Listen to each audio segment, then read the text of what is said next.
Aujourd'hui, un appel émane non pas des lèvres humaines, mais du centre même de l'Éternel. Un appel conçu spécialement pour toi, être sélectionné. Ni par hasard, ni destiné à la foule. Car il s'agit d'une déclaration réservée à ceux qui sont disposés à accueillir ce que les cieux sont prêts à dévoiler en cet instant. Le Créateur a observé ton parcours. Il a contemplé tes traversées de périodes muettes, de mystères sans résolution et de la souffrance discrète due à la perfidie masquée sous des expressions aimables. Durant une longue phase, la réalité était dissimulée. Non pour te châtier, mais pour te sauvegarder. Tu n'étais pas écarté. Tu étais en formation. Cependant, cette ère est révolue. L'ange qui t'est attitré est proche, illuminé d'une lueur céleste, dépêché non pour offrir un apaisement vain, mais pour lever le voile sur la véracité. Cette véracité qui émancipe, ainsi qu'il est noté, vous connaîtrez la vérité, et la vérité vous affranchira. Jean 8, 32. Voici venu cet instant. Une personne de ton entourage a avancé dans le mensonge. Ses motivations étaient camouflées, ses paroles minutieusement sélectionnées, ses gestes teintés d'ambiguïté. Mais les sphères divines ne toléreront plus cette obscurité. L'heure de la transparence est arrivée. Et même si cette découverte peut étonner, voire ébranler, ne tremble pas. Car ton âme a été fortifiée précisément pour ce temps. Tu as évolué en discernement, en endurance, en robustesse. Chaque épreuve a sculpté en toi une essence capable de résister. Et à présent, sous une direction sacrée, tu percevras nettement. L'incertitude s'évanouira. L'hésitation se dissipera. La charge affective que tu ignorais même supporter, elle sera allégée. Visualise ton ange en ce moment à tes côtés, enveloppé d'éclat, immuable. Ni songe ni fantaisie, mais une mission sacrée, destinée à écarter ce qui t'obscurcit et à te guider vers la limpidité, la restauration et l'affranchissement. Ainsi, être sélectionné, en progressant vers cette illumination sacrée, affirme ta disponibilité. Annonce aux cieux et à la terre que tu embrasses la réalité que l'Éternel expose. Écris Amen dans les remarques si ton âme est réceptive, si ton être est consentant, et demeure avec cet appel jusqu'au bout car nous conclurons par une invocation puissante qui fixera ce qui a été initié. L'heure est là, sur chaque itinéraire survient un point où ce qui paraissait sécurisant devient douteux, où les figures jadis fiables s'estompent et les affirmations autrefois crédibles perdent leur substance. Dans ton existence, il existe un individu qui occupait cette position. Un individu qui se tenait adjacent, exprimait de la bienveillance, éventuellement accompagné dans des phases ténébreuses. Élu du Très-Haut, si cette révélation a brisé des chaînes invisibles dans votre esprit, si elle a fait trembler les fondations du mensonge qui vous retenait captif, alors agissez maintenant avec l'autorité que Dieu vous a donnée. Abonnez-vous immédiatement à cette chaîne en appuyant sur le bouton d'abonnement et activez la cloche de notification. Ne laissez plus aucune parole prophétique passer sans vous atteindre. Rejoignez les milliers d'âmes qui se lèvent pour recevoir la vérité, pure qui les affranchit et les propulse vers leur destinée divine. Et dans les commentaires, juste en dessous de cette vidéo, déclarez avec force et sans hésiter cette phrase percutante qui tranche net tout lien toxique, qui renvoie l'ennemi dans les ténèbres et qui scelle votre victoire. Toute influence malveillante est brisée, toute porte fermée à double tour. Par le sang de Jésus, je marche désormais dans la pleine lumière, libre, victorieuse et intouchable. Amen. Écrivez exactement cette déclaration dans les commentaires, sans rien modifier, pour libérer une onction massive de délivrance qui va toucher non seulement votre vie, mais aussi tous ceux qui liront ces mots avec foi. Le Seigneur voit votre obéissance en cet instant précis et il répond par une accélération fulgurante. Porte qui s'ouvre, bénédiction qui afflue, paix qui inonde votre cœur. Il a pu tendre sa paume quand la tienne vacillait, prononcer les termes appropriés quand ton intérieur était vulnérable, formuler des engagements évoquant un refuge. Mais l'époque d'un virage sacré est advenue, et la réalité, autrefois enfouie dans les ténèbres, émerge désormais. Le Créateur ne divulgue pas sans gravité et n'exhume pas sans objectif. Cette exposition n'est pas une sanction, c'est une sauvegarde, c'est une mise en condition, car ce qui est occulté ne saurait perdurer indéfiniment. Et plus une imposture persiste en pleine vue, plus elle épuise tes ressources, embrouille ta trajectoire et brouille l'écho de ton propre intérieur. Voilà pourquoi, dès à présent, les cieux ont commencé à éveiller ta vigilance. Tu l'as perçu non comme un éclat, mais comme un malaise subtil, une réticence au fond de toi, une intuition que tout n'est pas exactement tel qu'il paraît. Cette intuition n'est pas de l'angoisse irrationnelle, c'est de la perspicacité, un présent que le Créateur octroie à ceux qui cheminent en intimité avec lui. Comme le déclare l'Écriture, mais l'aliment solide appartient aux adultes, qui par l'habitude ont exercé leur faculté à discerner le bien du mal. Hébreux 5,14, tu t'es exercé sans en avoir conscience. Chaque adversité, chaque revers, chaque supplication apparemment ignorée a affiné ta compétence à percevoir distinctement, à reconnaître la véracité quand elle frôle ton intérieur. L'individu concerné pourrait ne pas être manifestement malveillant. Il n'a peut-être pas infligé de préjudice apparent, mais le faux semblant ne revêt pas toujours un aspect intimidant.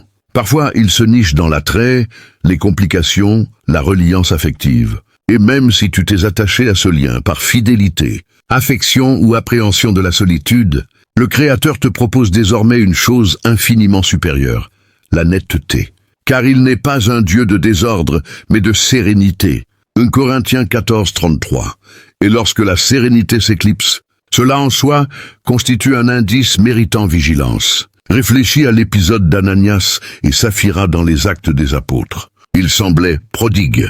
Leurs actes paraissaient pieux, mais leurs intentions étaient désaccordées. Et leur duplicité, bien qu'invisible aux regards humains, n'échappait pas au regard divin. Leur récit ne porte pas sur les biens matériels, il concerne les mobiles. Sur la manière dont ce que l'on affiche extérieurement est insignifiant si cela contredit l'intérieur. Dans ton quotidien, il se pourrait qu'une présence ait paru bénéfique, mais que son fond n'ait pas été en ta faveur. Tu as droit à la connaissance, tu as droit à une vision nette, tu as droit à des liens ancrés dans l'authenticité. Cette illumination pourrait ressembler à une brèche. Tu pourrais être incliné à t'interroger, à spéculer si tu as erré dans ton jugement, si tu as omis un détail, si tu exagères. Mais le Créateur n'est pas impitoyable. Il ne permet pas la révélation des mobiles secrets pour t'humilier. Il la permet pour t'émanciper. Les avisés discernent le péril et se protègent, mais les naïfs persistent et en subissent les conséquences. Proverbe 27,12. Ce qui t'est présenté à présent n'est pas conçu pour te meurtrir, mais pour t'alerter, pour préserver ta tranquillité, ta vocation, ton dessein. Peut-être as-tu déjà perçu les indices. Un malaise qui s'attarde même une fois le dialogue clos, une oppression thoracique après un moment partagé avec cet individu, ou des expressions paraissant encourageantes, mais jamais tout à fait en harmonie avec leur conduite envers toi. Ce malaise n'est pas une fragilité, c'est de l'intelligence. Et ton ange, mandaté par le Créateur pour te surveiller, t'a orienté avec douceur vers cette phase. Sans effroi mais avec certitude, discrètement, sans éclat, cet ange a veillé, réorientant les circonstances, ajournant les interactions, incitant ton intérieur à hésiter quand la raison dictait d'avancer. Chaque ajournement était une défense. Chaque interférence était une clémence. Tu n'es plus l'être que tu étais au début de ce lien. Tu as mûri, non seulement en années ou en vécu, mais en essence. Tes invocations sont devenues plus intenses, ton intérieur plus stable, ta perception plus implantée dans l'authenticité. Cette maturation a créé l'espace pour cette phase, car c'est seulement maintenant que tu peux endosser cette illumination avec vigueur, plutôt qu'avec terreur, avec bienveillance plutôt qu'avec amertume. Le Créateur t'a conduite ici car il sait que tu es préparé. Et certes, cela pourrait blesser. Cela pourrait irriter de contempler quelqu'un sous l'angle de l'authenticité plutôt que de l'espérance. Mais rappelle-toi les paroles du Créateur via le prophète Ésaïe.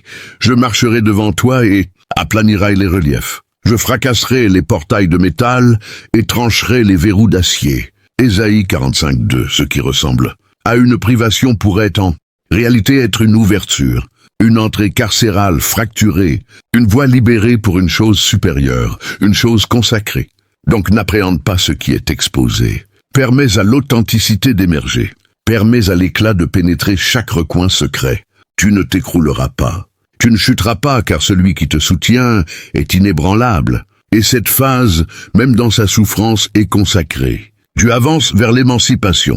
Tu avances vers l'intelligence. Et nul élément, absolument nul, ne pourra perturber ce que le Créateur a entamé en toi. À présent, lorsque l'authenticité pénètre, elle dépasse la simple rectification de ta perspective.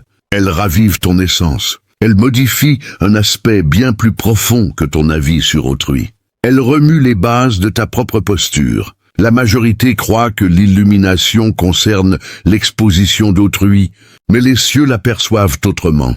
Devant le Très-Haut, l'illumination consiste à te remémorer qui tu es et qui tu étais destiné à incarner depuis toujours. Il y a pu avoir des ères où tu as mis en doute ton intuition intime. Tu as pu qualifier tes pressentiments d'excessifs, d'hypersensibles, d'impulsifs, de trop défensifs. Pour esquiver les affrontements, tu t'es imposé le silence. Pour maintenir l'union, tu as assumé des charges qui ne t'appartenaient pas. Tu as tenté de décrire tes sensations sans pouvoir les démontrer. Et progressivement, une portion de toi a appris à douter de ta propre intuition. Mais le Créateur qui t'a modelé dans l'intimité ne t'a pas abandonné aux ténèbres. L'authenticité n'a pas surgi précipitamment. Elle a patienté jusqu'au temps où tu étais suffisamment robuste pour l'assumer. Ainsi qu'il est inscrit, « Invoque-moi et je te répondrai. Je t'annoncerai des choses grandes et cachées que tu ne connais pas. » Jérémie 33:3. Et désormais que la netteté est advenue, tout se transforme, ce qui semblait une rumination excessive se révèle maintenant comme de l'intelligence. Ce qui provoquait l'inquiétude apporte à présent la quiétude. Le voile se dissipe, et avec lui la lourdeur du simulacre. Cette phase peut paraître insolite, voire déstabilisante. Tu pourrais te découvrir moins impulsif, moins pressé de justifier, moins captivé par ce qui accaparait autrefois tes forces. Ce n'est pas de l'indifférence, c'est de la perspicacité. Les tourmentes qui t'attiraient jadis glissent désormais sans ébranler ton noyau. Les échanges qui exigeaient tant de toi ne requièrent plus ta participation. Cette séparation discrète n'est pas de la glacialité, c'est de la régénération. L'un des métamorphoses les plus consacrées de cette période est l'affranchissement d'une obligation illusoire. La contrainte de corriger ce qui ne t'incombait jamais commence à s'estomper. Tu ne ressens plus l'impératif de rétablir ce que d'autres persistent à détruire ou de légitimer les réalités que ton intérieur perçoit déjà. Tu commences à saisir que l'union, lorsqu'elle n'est pas fondée sur la sincérité, se mue en un pacte implicite d'abnégation personnelle. Que tes paroles soient oui, oui, non, non. Ce qui est en plus vient du malin. Matthieu 5:37. Cette netteté t'instruit à respecter tes limites sans remords. Tu comprends que l'affection ne se démontre pas par l'usure. Elle se manifeste dans l'attention réciproque, non dans la justification perpétuelle. Et certes, il pourrait y avoir du deuil, non car l'authenticité est impitoyable, mais car elle valide ce que tu as intitulé bien avant de pouvoir l'articuler. Ce deuil est muet, consacré et authentique. C'est le deuil de renoncer au mirage, de faire adieu à l'idée d'un lien que tu désirais voir exister. Mais permets à ce deuil de s'élever sans appréhension. Il ne t'amoindrit pas. Il t'ancre. Il apprête le terrain pour une réalité plus intense. Rappelle-toi les termes de l'Ecclésiaste. Il y a un temps pour les larmes et un temps pour la joie. Un temps pour le chagrin et un temps pour la célébration. Ecclésiaste 3:4. Cela représente aussi un terrain consacré. Avec cette transformation identitaire survient une réorientation de tes priorités. Tu ne poursuis plus l'envoûtement. Tu scrutes les régularités. Tu cesses de mêler la passion à l'union. Tu n'es plus captivé par des proclamations tonitruantes. Tu es attiré par la régularité discrète. Et par là, tu édifies une existence qui paraît stable, non théâtrale, ferme, non ostentatoire. Cette netteté ne raidit pas ton intérieur. Elle le défend. Elle ne te rend pas sceptique. Elle te rend prudent. À l'image de Néhémie qui rebâtit les remparts de Jérusalem, une main sur l'outil et l'autre sur l'arme. Néhémie 4:17. Tu apprends à édifier et à veiller simultanément. Et cela constitue l'intelligence. Tandis que cette évolution se poursuit, tu commences à percevoir une souveraineté intime s'élever, une intuition stable qui ne quête plus la confirmation.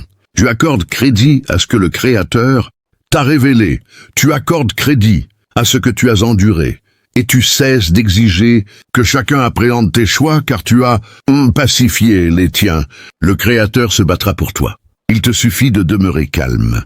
Exode 14:14. Le calme n'est pas inertie. C'est une assurance implantée dans la confiance. Par-dessus tout, cette évolution en toi pave la voie à des liens plus sains, plus pieux. Car lorsque tu ne te contorsionnes plus pour l'acceptation, lorsque tu ne troques plus ta tranquillité contre l'assentiment, un phénomène remarquable se produit. Tu attires ce qui s'harmonise avec ton évolution. Tu commences, à réaliser que la tranquillité n'est pas une récompense acquise en te diminuant. C'est le substrat où fleurit l'union véritable. Ainsi, être sélectionné saisit cela. L'illumination qui a intégré ton existence n'était pas seulement l'éradication d'une imposture. C'était la résurrection d'une authenticité. C'était la méthode des cieux pour dégager la route. Non seulement devant toi, mais en ton sein. Ce que tu portes désormais dépasse la simple réalité. C'est une vigueur affinée, une assurance muette et une intelligence consacrée. Tu n'es plus celui d'avant l'arrivée de la réalité. Tu es un être plus avisé, plus profond et plus émancipé. Et cela n'équivaut pas à une privation. C'est l'amorce de l'ensemble. Cette illumination n'est pas une conscience éphémère. C'est un passage consacré. Tu n'es pas seulement informé d'une réalité concernant autrui. Tu reçois la clé pour franchir un seuil vers une sérénité inédite. Une sérénité indépendante des façades, des complaisances ou du déni de ce que ton intérieur a perçu depuis longtemps. C'est cette réalité qui non seulement éclaircit tes liens, mais épure ton essence. Dès que la réalité surgit, tout commence à se métamorphoser. Non abruptement, mais strate par strate, le brouillard s'élève. Et avec cette transparence arrive une tendresse, un relâchement, une régénération. Cela pourrait t'étonner, voire te perturber, mais ne l'appréhende pas. Car ce qui paraît gênant initialement est fréquemment la rupture des entraves que tu ignorais endosser, ainsi que le Créateur l'a exprimé via le prophète. Zacharie, revenez à votre refuge, captifs de l'espérance. Dès aujourd'hui, je déclare que je vous rendrai le double. Zacharie 9:12, l'espérance, autrefois ensevelie sous le désarroi est rétablie, non par le leurre, mais par l'éclairage. Durant une longue période, adhérer à une représentation erronée de cet individu a pu sembler plus aisé que d'affronter la réalité. Peut-être offrait-elle un soulagement passager de supposer leur mobile pur, leur amabilité génuine, les dissonances de simple confusion. Mais la masse de cette supposition a graduellement oppressé ton intérieur. Plus tu devais rationaliser leur attitude envers toi-même, plus tu t'épuisais. Tel est le prix de soutenir une chose non ancrée dans l'authenticité. Elle t'assèche, mais le Créateur n'a jamais voulu que ton essence supporte une telle masse. Déchargez vos fardeaux sur le Créateur et il vous maintiendra. Il ne permettra pas que les intègres vacillent.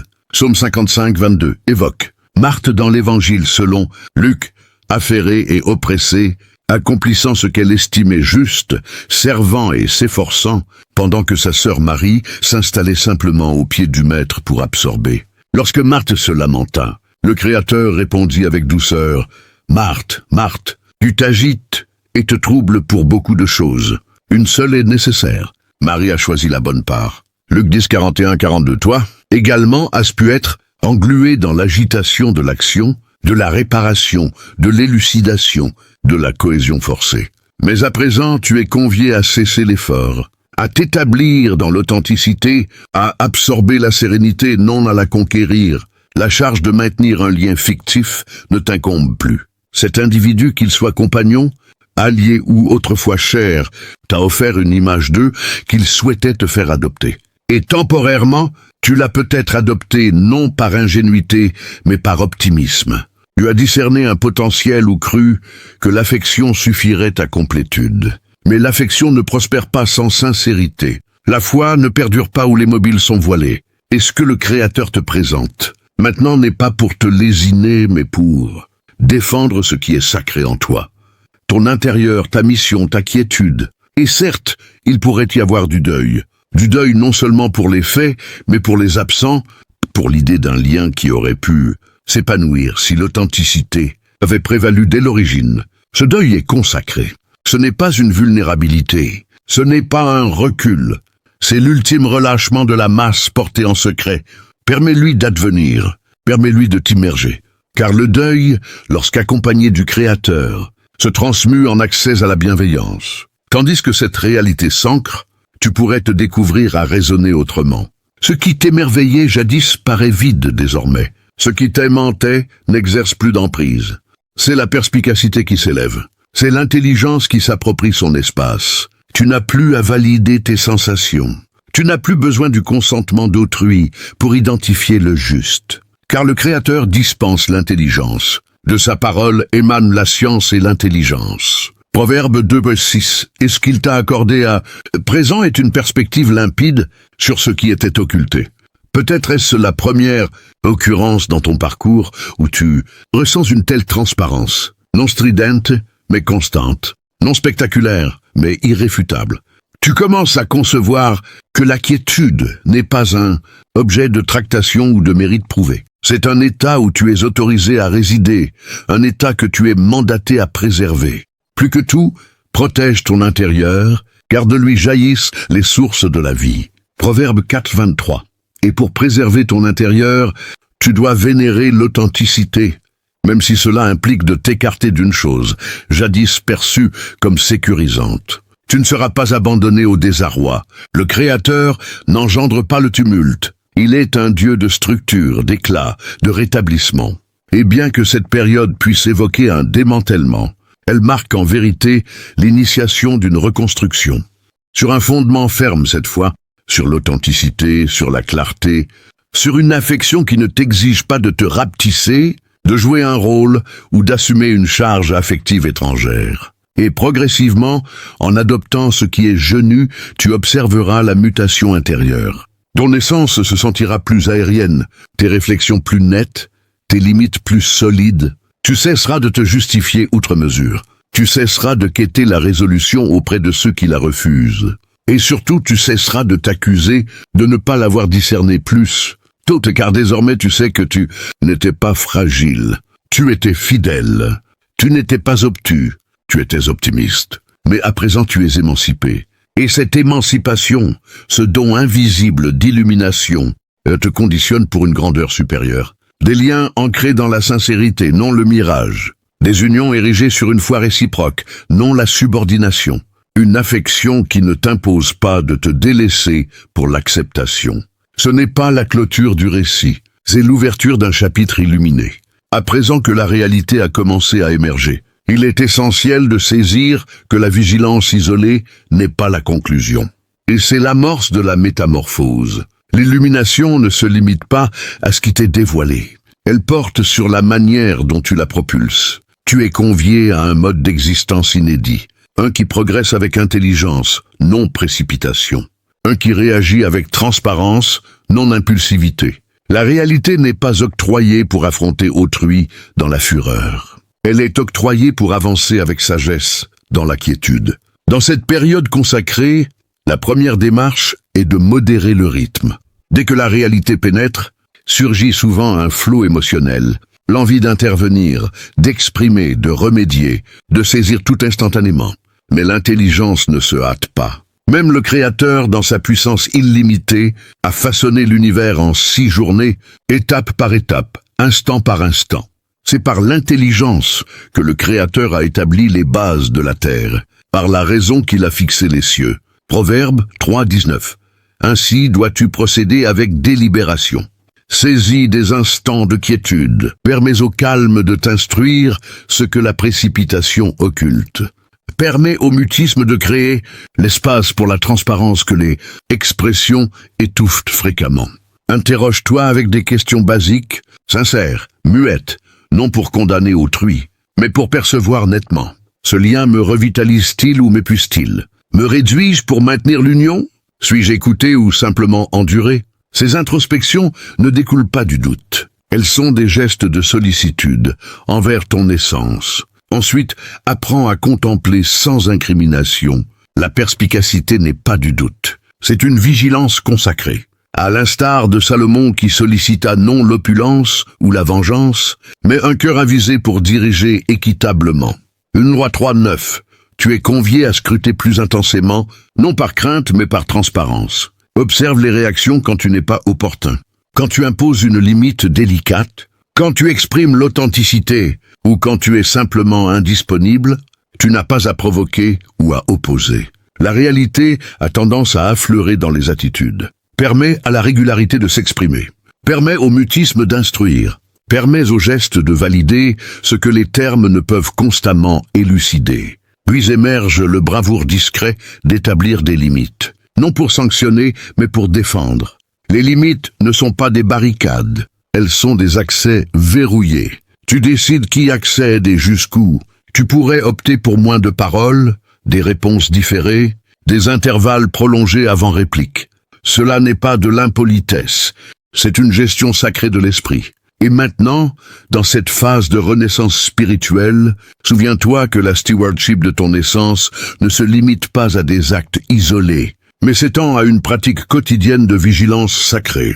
Imagine ton âme comme un jardin céleste, planté par les mains même du Très-Haut, où chaque semence de vérité doit être nourrie avec soin, arrosée par la prière et protégée des vents de la duplicité. Ce jardin n'est pas un lieu passif. Il requiert ton engagement actif, une alliance avec l'ange qui veille sur toi pour arracher les racines des illusions qui pourraient encore s'accrocher au sol fertile de ton cœur. Car comme le dit l'Écriture dans le psaume 92, 13, 14, « Les justes grandiront comme le palmier, ils s'élèveront comme le cèdre du Liban.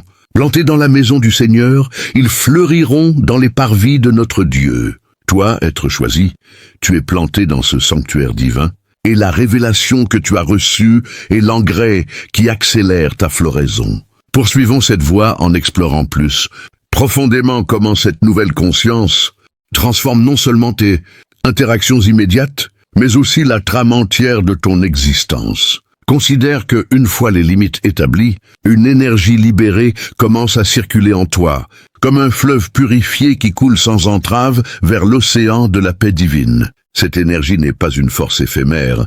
Elle est l'essence même du souffle saint qui anime ton être, te permettant de discerner les alliances, qui honorent ton appel et celles qui le diluent. Peut-être as-tu déjà ressenti ce flux, des moments où, au lieu de te précipiter vers une réponse ou une justification, tu as choisi le silence, et dans ce silence, une voix intérieure plus claire s'est élevée, te guidant vers des choix alignés avec la volonté céleste. Ce n'est pas de l'inaction. C'est une forme élevée de participation au plan divin, où tu deviens co-créateur de ta destinée, en partenariat avec l'Éternel qui te murmure « Je te donnerai un cœur nouveau, et je mettrai en vous un esprit nouveau, j'ôterai de votre corps le cœur de pierre, et je vous donnerai un cœur de chair. » Ézéchiel 36, 26. Ce cœur renouvelé bat au rythme de la vérité, repoussant les échos du passé pour embrasser les promesses d'un avenir illuminé. Approfondissons encore cette transformation. Intérieure se manifeste dans les moindres détails de ta vie quotidienne. Prends par exemple tes routines matinales. Autrefois, peut-être commençais-tu ta journée avec une anxiété diffuse, scrutant les messages ou les signes d'une relation entachée de doutes. Mais désormais, avec la clarté divine comme boussole, tu peux consacrer ces premiers instants à une communion intime avec le Créateur, en lisant les Écritures non comme un rituel vide, mais comme un dialogue vivant où chaque verset résonne avec ta propre histoire de libération. Visualise cela. Tu ouvres ton livre sacré et les mots de Proverbes. Roi 5, 6 sautent à tes yeux. Confie-toi en l'Éternel de tout ton cœur et ne t'appuie pas sur ta propre intelligence. Reconnais-le dans toutes tes voies et il aplanira tes sentiers. Ces paroles ne sont plus abstraites. Elles deviennent un bouclier contre les tentations. De retomber dans des patterns anciens, te rappelant que ta force réside non dans l'analyse humaine, mais dans la soumission confiante à celui qui voit au-delà des apparences. Et que dire des interactions sociales qui jalonnent ton chemin? Dans cette ère de révélation, tu apprends à naviguer les eaux des relations avec une grâce qui émane du ciel. Imagine une conversation avec un ancien allié, celui dont les intentions voilées ont été dévoilées. Au lieu de confrontations chargées d'émotions, tu choisis des mots imprégnés de miséricorde. reflétant la compassion du Christ qui, face à la trahison, offrit le pardon sans compromettre sa mission. Cela ne signifie pas ignorer la vérité. Au contraire, c'est l'honorer en refusant de laisser la colère empoisonner ton esprit. Au lieu de confrontations chargées d'émotions, tu choisis des mots imprégnés de miséricorde, reflétant la compassion du Christ qui, face à la trahison, offrit le pardon sans compromettre sa mission. Cela ne signifie pas ignorer la vérité. Au contraire, c'est l'honorer en refusant de laisser la colère empoisonner ton esprit. Comme l'enseigne Colossiens 3, 12, 13, revêtez-vous donc comme des élus de Dieu, saints et bien-aimés, d'entrailles de miséricorde, de bonté, d'humilité, de douceur, de patience, vous supportant les uns les autres, et vous pardonnant mutuellement, si quelqu'un a sujet de se plaindre de quelqu'un, de même que Christ vous a pardonné, pardonnez-vous aussi. Ce pardon n'est pas une faiblesse. C'est une puissance qui te libère des chaînes du ressentiment, te permettant de marcher plus léger vers les horizons que le très haut a préparé pour toi. Plongeons plus loin dans les profondeurs de cette guérison spirituelle. La révélation n'est pas un événement isolé. Elle initie un processus de purification qui touche chaque couche de ton être, physique, émotionnel et spirituel. Peut-être ressens-tu déjà des changements subtils dans ton corps, une tension relâchée dans tes épaules, un sommeil plus réparateur, une vitalité renouvelée qui te pousse à explorer de nouveaux sentiers. C'est le signe que l'Esprit Saint opère en toi, restaurant ce que la tromperie avait usé. Pense à l'histoire de Job qui, après des épreuves inimaginables, reçut une double portion de bénédiction.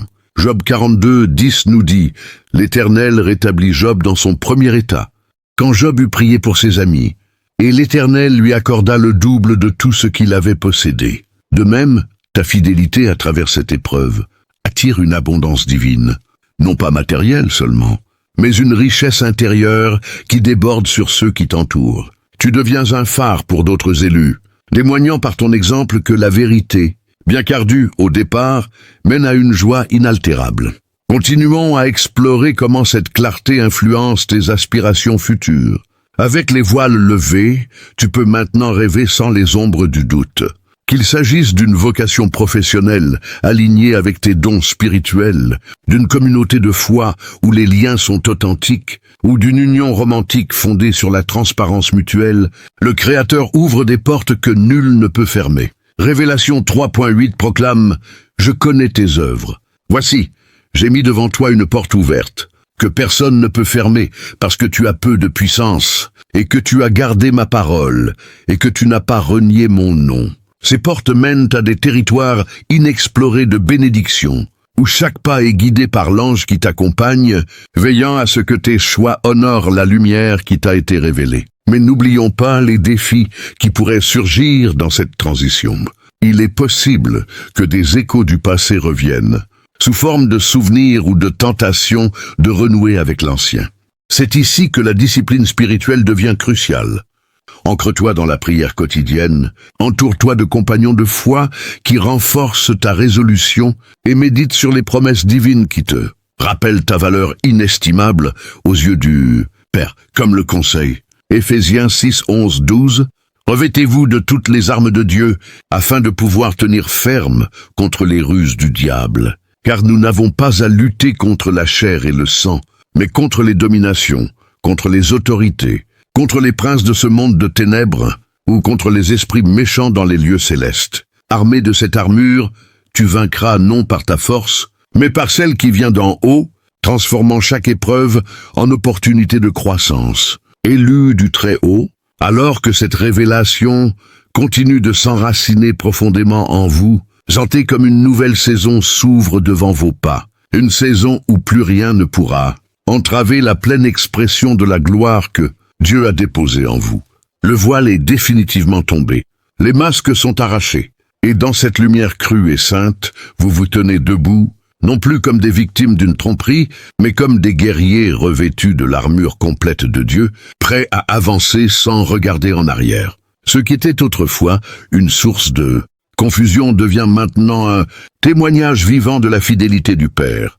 Il n'a pas permis que vous restiez dans l'illusion, car il vous destine à régner en vérité, à briller sans ombre, à aimer sans crainte. Comprenez ceci.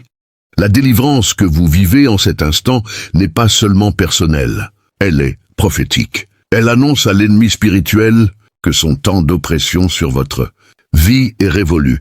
Chaque lien caché a été exposé.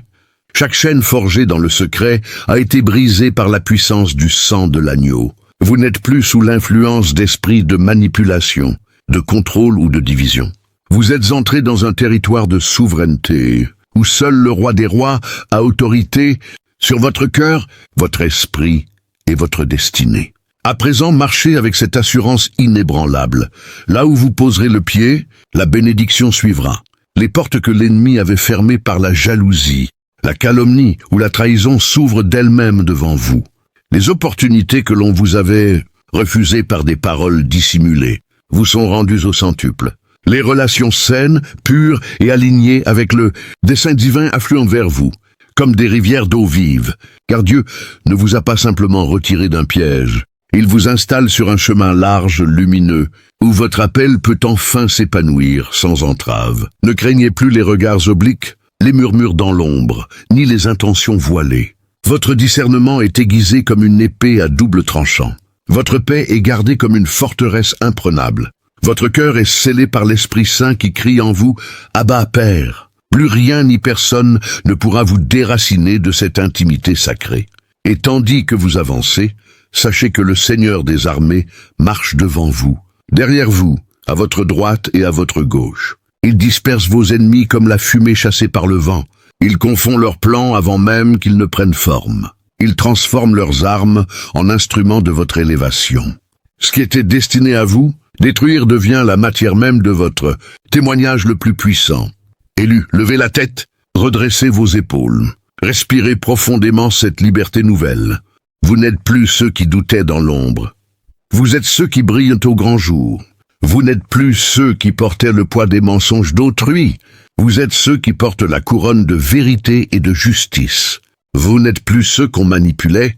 Vous êtes ceux que Dieu utilise pour libérer les captifs. Maintenant, inclinons nos cœurs ensemble et recevons cette prière puissante de protection et de victoire.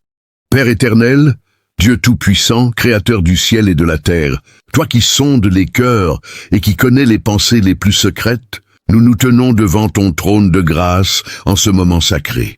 Par le sang précieux de Jésus-Christ, notre Seigneur et Sauveur, nous déclarons que toute œuvre de ténèbres dirigée contre tes élus est annulée.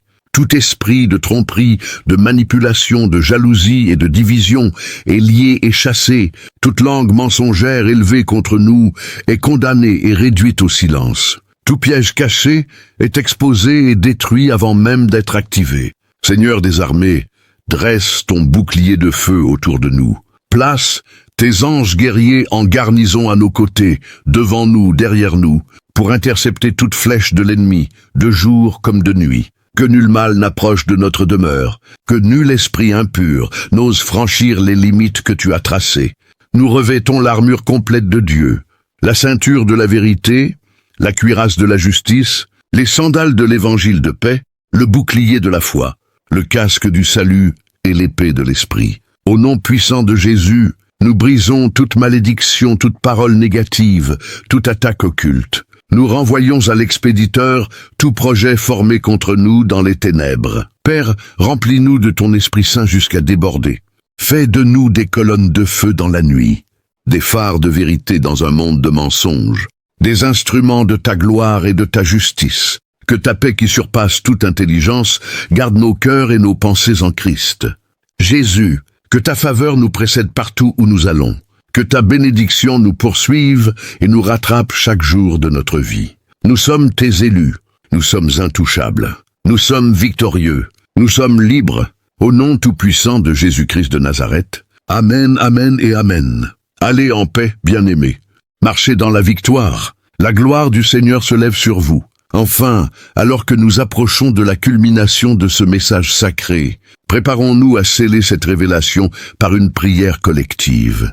Mais avant cela, élu du Très-Haut, si ton cœur vibre à l'unisson avec ces paroles, si tu sens l'appel à poursuivre cette voie de lumière et de vérité, je t'invite à rejoindre notre communauté d'âmes éveillées. Abonne-toi à ce canal divin pour recevoir davantage de guidance céleste, des révélations qui nourrissent ton esprit et fortifient ton parcours. Et pour affirmer ta connexion avec cette énergie sacrée, commente 777 ci-dessous. Ce nombre symbolise la perfection divine, la complétude en Dieu, et il scellera ton engagement envers cette transformation. Que cette action soit un témoignage de ta foi, invitant les bénédictions à affluer dans ta vie. Maintenant, inclinons nos cœurs pour cette prière finale. Ô Éternel, Père de toute vérité, nous te remercions pour la révélation que tu as accordée à tes élus. Fortifie leurs limites, illumine leur chemin et restaure leur paix. Que ton Esprit Saint les guide dans chaque décision, les protégeant des ombres du passé et les menant vers les sommets de ta gloire. Au nom de ton Fils bien-aimé, Amen. Et ainsi, la suite de ton voyage commence, emplie de promesses infinies.